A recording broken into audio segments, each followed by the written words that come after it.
Communiqué de presse du Rassemblement des forces politiques et sociales acquises au changement. À la suite d'échanges fructueux avec la diaspora congolaise, sous l'impulsion de la section Benelux du Rassemblement, les membres du Conseil des sages présents à Bruxelles se sont réunis sous la direction du président du Rassemblement, Félix Antoine Tshisekedi Tshilombo, afin d'une part de faire le point sur l'action de la plateforme et d'autre part évaluer la situation politique actuelle en République démocratique du Congo. S'agissant de l'action du Rassemblement, les membres du Conseil des sages ont salué les efforts déployés par la plateforme et les résultats obtenus à ce jour en vue de mobiliser le peuple congolais autour de l'objectif principal et prioritaire d'organiser, avant le 31 décembre 2017, les élections présidentielles, législatives et provinciales, transparentes, inclusives et crédibles, dans le respect absolu de la Constitution. Toutefois,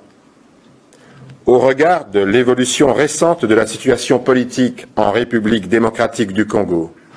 marquée par la radicalisation du régime Kabila, qui en foulant aux pieds l'accord du 31 décembre 2016 et la résolution 2348 du Conseil de sécurité des Nations Unies, rejette toute perspective de compromis politique en vue de l'organisation apaisée des élections susvisées, les membres présents ont convenu de proposer au Conseil des sages la tenue urgente d'un conclave du Rassemblement à Kinshasa pour lever les nouvelles options et définir des stratégies appropriées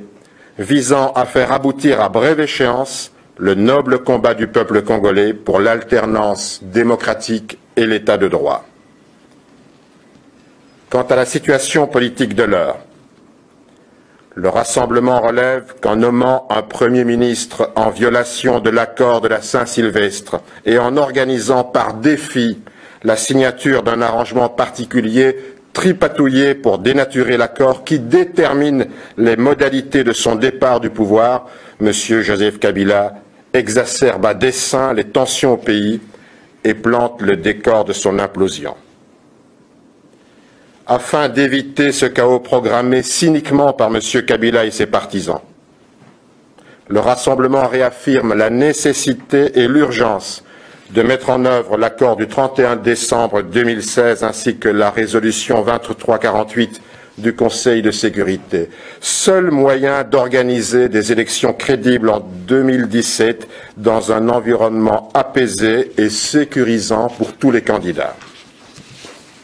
Dans le même ordre d'idées, le Rassemblement rappelle